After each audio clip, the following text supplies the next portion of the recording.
Hello, everyone. Kara here, and today's topic is using the concept manual and the lesson plan guide to help with planning your lessons. Okay, so let me share my screen here. And get rid of this stuff. Okay, so when you are planning your lesson, really great idea would be to have out your concept manual. Of course, you're going to want to have your blank lesson plan. And another thing to have, excuse me, would be this lesson plan guide, very aptly named because it's another great thing to look at in terms of procedures, scripts, error correction, mastery criteria. So this document right here, the lesson plan guide, is going to contain information that's meant to be a companion to the concept manual, but they're not exactly the same thing. This one here goes kind of through every section of the lesson plan, hence lesson plan guide. Whereas the concept manual is very much more focused on the new concept when you go to teach the new concept. Okay, so that's why you're going to want to look at both of these. And so today we're mostly going to focus on how to plan that new concept. So therefore, we'd mostly want to be looking at the concept manual, but please do realize that the point of this document here, the lesson plan guide, is something that you should be constantly also going back to look at videos, to figure out what am I supposed to include in this part? What are some things I could include in this part, in that part? Here's alphabet. Here's keyword and sound cards. What do I need to remember about that? Oh, look, there's a video. The review words section. What do I need to remember about that? How do I know how to take data? How do I know what is mastery? All that is in here. Okay. And then there's also a very helpful section about the new concept. Okay. So just in general, oh, look, that concept manual is linked as a resource right there. So some things to keep in mind as you're planning this part of the lesson. And then it goes through each section, just like it, and explains to you kind of what you should be thinking about for those parts of the lesson, which happen to correspond exactly with the actual lesson itself over here. Isn't that handy dandy? Oh, look at that. Here's some VAKT practice ideas, including, for example, you could do a word sort sometimes for VAKT. You could do a fill in the missing grapheme kind of scenario. Remember that with like CK or CK. An excellent one for PG for when you teach a phoneme grapheme correspondence would be to get out the grapheme tiles.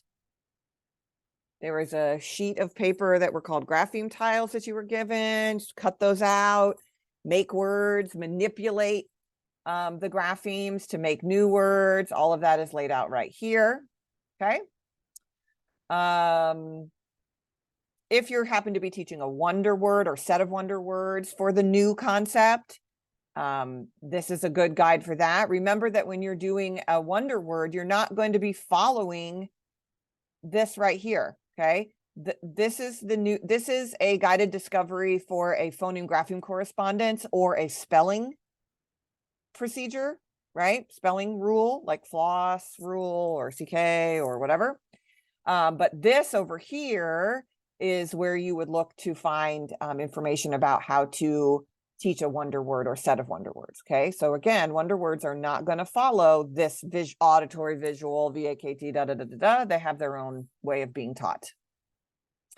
Okay, fabulous. So new concept. So, you know, something that we did with the concept manual, here we'll go to begin using structured lesson plans, is that the concept manual is meant that the closed syllable is just literally like a cut and paste kind of idea. Everybody's going to use the same lesson for their closed syllable. And so when it gets to that point of the closed syllable lesson, you could literally go to closed syllable right here. It's bookmarked for you. And this can just be cut and pasted as the new concept. Okay. So you can see that it's very clear. And it even actually lays out the spelling, you know, how to teach the spelling section of the lesson. This is all still extremely scripted. You introduce COPs here for dictation. Okay. So that's very, very scripted out for you. Now, notice that what is not scripted out for you there is the rest of the parts of the lesson, right? So how are you going to know what to put in phonemic awareness for the closed syllable lesson? Well, how are you supposed to know about the phonemic awareness part? Well, you got to look at your core results, right? And you plan based on the core results. That's why we give the diagnostic core assessments. So we know what needs to be worked on here for blending and segmenting. Same with alphabet. Okay, this closed syllable lesson doesn't tell you what to work on for alphabet because it can't tell you that because it doesn't know your student. You do. And so you need to figure out what kind of alphabet skills need to be, which letters in particular. How do you know that? The core. Okay. Same for keyword and sound cards, right? We know that based on the core. There actually are no review words for the closed syllable lesson because they don't know how to read any words yet. You haven't taught them any kind of written syllable type. That's what happens in this lesson. Okay, so let's though say that we're past all of that, and now let's see. We want to teach. Okay, now we're going to go teach SH. Here's our new concept, SH. So let's look at what is provided here for you and how you can use this. Now I'm in the concepts manual, remember? So notice that right off the bat, there's nothing written here in the lesson. It starts immediately with auditory. And look at where your lesson starts. Well, your lesson starts with connect new to known. So, oh boy, guess what? You're going to have to fill this part in. Luckily, it's already pretty much laid out for you in terms of like how you should start it. Today we will discover, and guess what? This is what you fill in. This is very short. This is not where you teach the concept. You're not teaching the concept here. You're naming the concept directly. And then using auditory, visual, concept card, word detect, this is where the kid discovers the concept in detail. So for this lesson, for SH, what is SH? SH is a digraph, right? In fact, it's the first digraph that we're teaching. So literally, I can write right here, today we will discover a digraph. Literally, that's what I write right here, a digraph. And then I ask my student, what are we going to discover? And he says, a digraph. He doesn't even know what that is yet. That's okay. We're going to discover it. Okay, all we're doing here is naming what it is we're going to discover. We're going to discover a digraph. Okay? Then I can, because it's already laid out for me right here. Look at this. Here is the auditory already done. So I could copy and paste all of this auditory stuff right here into my lesson. Remember that I've got the word spoken right here because that's what auditory means. When we go through the auditory part of the lesson, we're only talking about the spoken features of that concept. In this case, shh. Okay. There's technically several different ways you could do that. But what do you need to make sure? But I've given you a script right here to follow. I would probably just use that. But auditory means, you know, things that we could hear. Okay. So then we go into visual and check it out. Look, it's all, oh my gosh, look at this. It's already scripted out for you. It even shows you that when I say now, look at how these words are spelled. That means that I have written them on the whiteboard. Okay. And then look, we've got concept and or keyword and sound card. You need to write down the specific cards that were used, but check this out. This is already scripted for me too. Oh, Kara, you're such a good gal. Okay. So I need to name the specific cards that I'm going to use and the wording that I'm going to use. Like it's all, nothing is left to chance here, folks. You have thought about this ahead of time. You are not making it up as you go along. So here's a nice little script for that part. Oh, and by the way, so there we have a concept card for this concept. This particular concept that we're teaching has a concept card and a keyword and sound card. That doesn't always happen. Not every concept has a concept card. Not every concept has a keyword card. Okay. A lot of them do. But you have to figure out what is applicable for the thing that you are teaching, and all of that goes in here. All right, though, look, then we go to the Word Detective Notebook. Check this out. Here's a lot of information about how to use the Word Detective Notebook and what we're going to highlight. Note exact page numbers. And then look at this, VAKT. Oh my gosh, look at this, already all written out for you. And then we're going to code a word list. So that's right here. Here's my little introduction to that. And then, of course, those words are listed, of course, down here in the new column, right? Because the student's actually going to code and read them. Okay. And then we're going to make some notes about how they did. Course, we're always coming back and making assessment notes. And then they're going to do a RAND chart. You decide which words are going to go on that RAND chart. This is their fluency practice. And again, guys, if you don't remember what that's supposed to look like or how that goes, you always go back to this lesson plan guide. Notice that the concepts manual doesn't explain, you know, about that. But if you need a little reminder about how to use a RAND chart, then, oh, look at there, 6 words featuring the new concept. Student does not code. Oh, so sorry. My bad. Student does not code these words. Follow the RAND procedures explained in the alphabet section. Oh, where's the alphabet section? Oh, that's up here. Oh, yeah. That was the first time that we used a RAND chart. Remember, RAND stands for Rapid Automatized Naming. Things that we just want to be able to look at and just name it. Don't even have to think about it.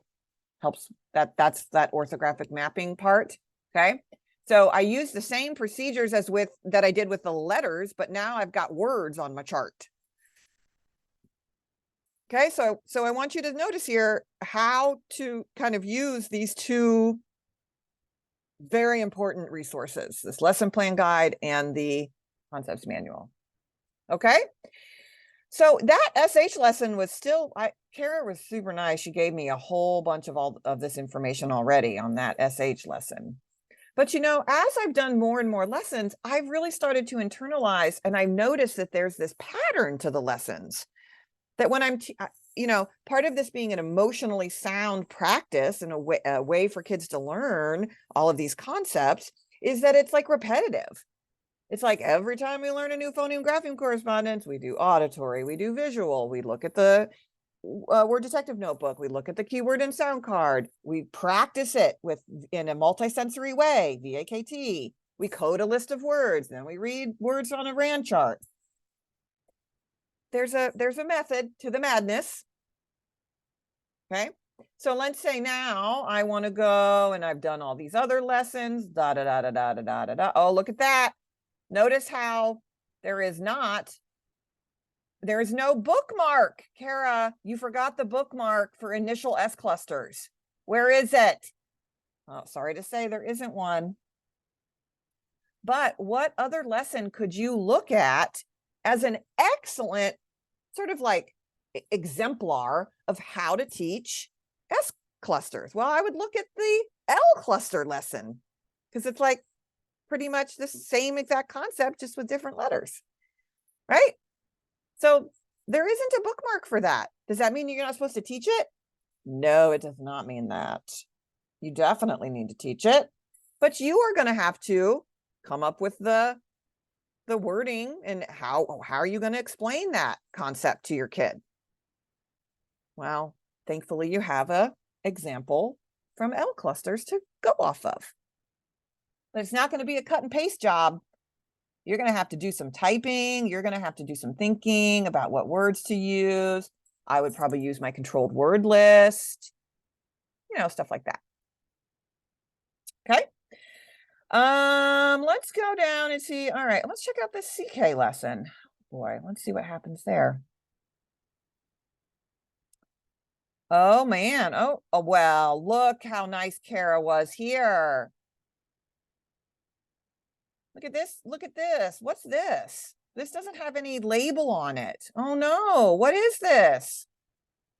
You know, if I read it, it kind of looks like a connect new to known. Oh, it sure does, doesn't it? That's not exactly like the other connect new to known that Kara just showed us. That's okay. It doesn't have to look exactly the same. This is a really good one. What graphemes double after a one syllable content word that has a single vowel letter representing a short sound? Boy, that's not worded so great. I'll go back and reword that. Okay, F, L, S, and Z. Oh, why would I be bringing that up with my student? Because CK follows the exact same checkpoints, right? CK is another content word spelling in the final position that marks a short vowel. Okay, so that would be my connect new to known. Oh, here's auditory. Here's visual. Oh, look at that. Oh, look at this. Here's a concept card. Oh, wait a minute, but I don't see a keyword card here in this lesson that Kara showed me. Probably that means there isn't one. Nope, that's not what that means. There is definitely a keyword card for CK. It's just not included here in the this particular example.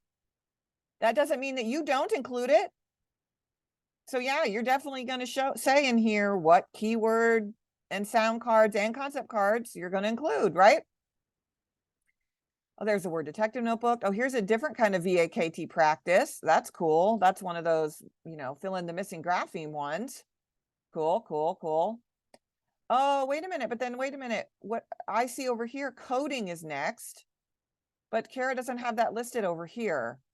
That probably means I don't need to code any words. That's not what that means.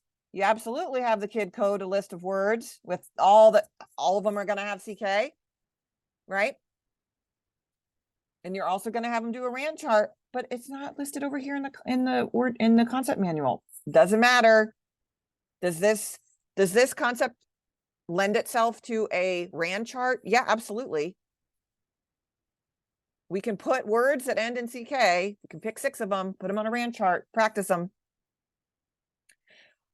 And look at this, what Kara did for me. She is reminding me here that in the PG mapping section, oh, so wait a minute. So that's here. Okay, well, now we're not even in the new concept anymore. Now we're in the PG mapping.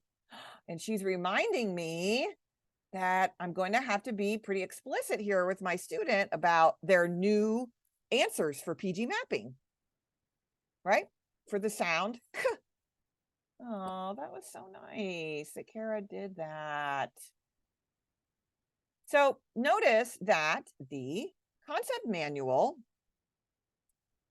contains lots of great information, but it mostly contains information about the new concept. Sometimes it also contains information about PG mapping or spelling or dictation. Sometimes it contains a lot of that kind of information, especially if it's the first time that kind of concept thing is being taught, sort of. Okay, but you also going to have to, put in your own amount of, detective work, thinking, realizing, if the part isn't provided for me, well, that's okay. I know how to do that because it's been provided for me before. Okay. And of course, knowing that this lesson plan guide is very helpful for every single part of the lesson, because it continues on to talk about, PG mapping. What do I need to remember for that? Definitely want to make sure I've got out my concepts checklist and the concepts checklist and spelling chart, like the chart that shows you exactly what responses that are needed for as you teach different things. Concept. Yeah, always going to refer to that. Here's the script. Those scripts also live in another place. So there's often more than one place to find things. Like, for example, again, during the lesson itself, here's the scripts that I'm going to need, particularly for that spelling section. But here's the spot and dot procedures. Here's the PG mapping. Okay. Spelling, dictation. Hooray. All right, guys. So I'm hopeful that helps a little bit with showing you, especially as you get further into the practicum, how you use the resources that we've provided to write the lessons. A lot of the very beginning ones are extremely scripted for you, but some of them are not. And actually that happens right away with, in fact, CH. Hang on a minute. Sorry, share my screen. Not. Here we go. It actually happens right away with TH and CH. Okay. As you can see, this TH representing this is not laid out in the way of a lesson plan for the guided discovery, right? You have to fill this stuff in for it. So there's no cutting and pasting for the TH and CH lessons. But what would be a good lesson to kind of go off of? What would be a great model lesson for TH? Well, let's see. TH is a digraph. I just taught a digraph, SH, couple lessons ago. So probably I could go back up here to that lesson. Oh, there it is. And I could kind of pretty much use that as a guide, although I can't use shell. I'm going to need to use thumb, right? Okay. So you are not meant to cut and paste anything from these two lessons here. You're going to have to write it out, but that's okay. You have the resources and the abilities to do that. Okay. All right. Thank you. I, again, hope that was helpful. And we'll see you soon. Let me know if you have any questions.